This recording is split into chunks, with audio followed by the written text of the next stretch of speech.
and welcome back to We'll Travel for Vegan Food, the vlog. I wanted to simply share with you something that's been weighing really heavily on me since I started this project and what I'm going to do in order to fix it. For those of you who don't know, in the fall of 2011, I quit my job, I got rid of almost everything that I owned, and I moved into a van.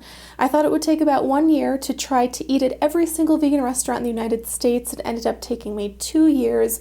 It took me to 547 restaurants over 48 states, and it was one of the most life-changing and incredible journeys that I have ever experienced. It's led to incredible opportunities like the book that's out right now. One of the unspoken rules that I had set for myself and that I thought was a fair exchange for the fact that I was living off of donations during that project was that not only was I going to eat at every single one of these places and talk about them on social media, but I was going to write a blog post about every single one of them. And that idea started out really strong. I was even doing some video interviews with restaurant owners and other vegans really early on during the project. And during the full 2 years of the project, I was writing a blog almost every single day. I would combine some of the restaurants into regions or cities, and so many times there were multiple restaurants that I would write about in one blog post. As the road trip started winding down in August of 2013, I was also beginning to work on an outline and start writing my first ever book. At some point during that process, I decided that I was not going to worry about writing any more blog posts so that I could focus on getting the book done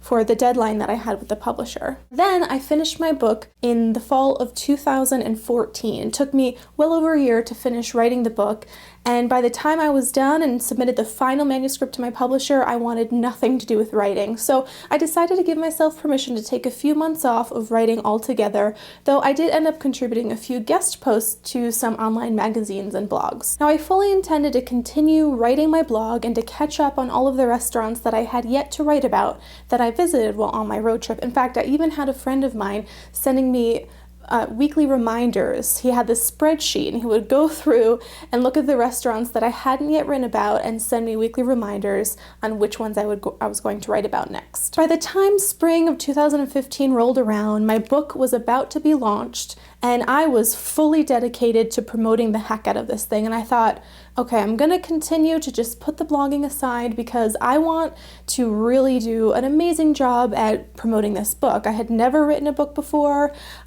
I came to find out that it was primarily my responsibility to promote and sell the book. So that meant that all of my focus was then on this book, promoting it and planning my first ever book tour, which I was really excited about.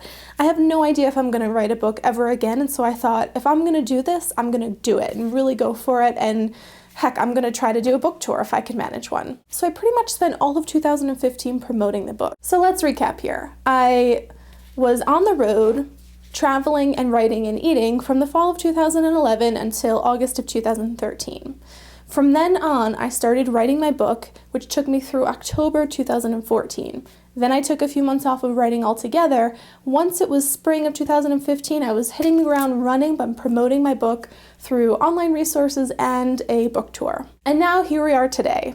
It's been 2 years since my road trip ended. Of those 547 restaurants that I ate at during my road trip, I did write on 281 of them, which means I have 266 restaurants left to write about. If you break it down, if I wrote about one of those restaurants once a week for the indefinite future, it would take me about 5 years to get caught up. Now, it's been 2 years since the road trip ended, and I've primarily transitioned to using video and other social media platforms rather than written blog posts.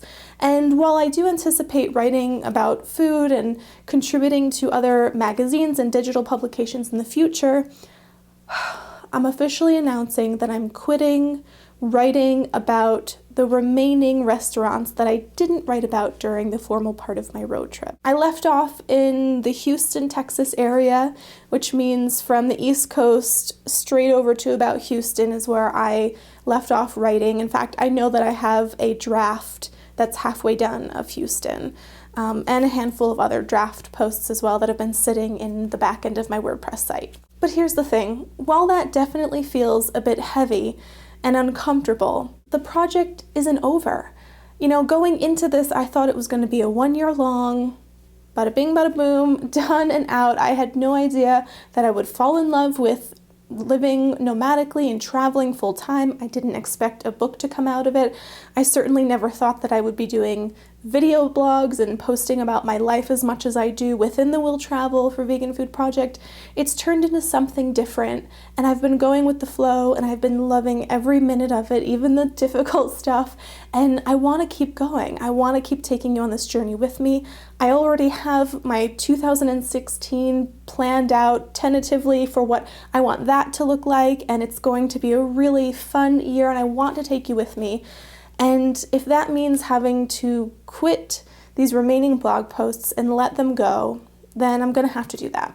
So that's what this video is about, is just putting it out there publicly that there are 266 restaurants that I ate at during my formal road trip that do not have corresponding blog posts. Now, it doesn't mean I will never write about them. It doesn't mean I'll never revisit them and take you with me, maybe in video form. It doesn't mean that I didn't like them. In fact, many of them I love and are my top 10 list of favorite restaurants. Now, on my website, there's a really great map that my dear friend Corey put together. If you go to the Find a Restaurant tab at the top of the website, you'll see this great regional map. I've listed out the names of all of the restaurants that I've been to, and again, anything from the East Coast to a lot in the Midwest have links to blog posts about them, and anything beyond that are just listings of restaurants. And my intention is to maintain that map and update it as I visit other places, and even if it's just listing the name of the restaurant without additional resources, that'll be what it is for now. But that's it, guys. I'm quitting that one thing, but this project is going to keep going. It's going to evolve. It's going to continue to get better and different and change with me and change with you. And I'm really looking forward to what that looks like going forward. So I hope you're okay with it. I still need to let it sink in that I've decided to make this decision, because even though it's been 2 years kind of since I've written a restaurant-focused blog post, I've been holding on to this, and it's been weighing on me really heavily, pretty much over the last 4 years. So I just need to let it go. It's time. I've got a lot of stuff planned in the next year, and in order to give myself emotional space to tackle those things, I need to let this thing go. So that's that. Thanks so much for listening. Thank you for watching. I'll see you next time, and please remember to eat well and travel often.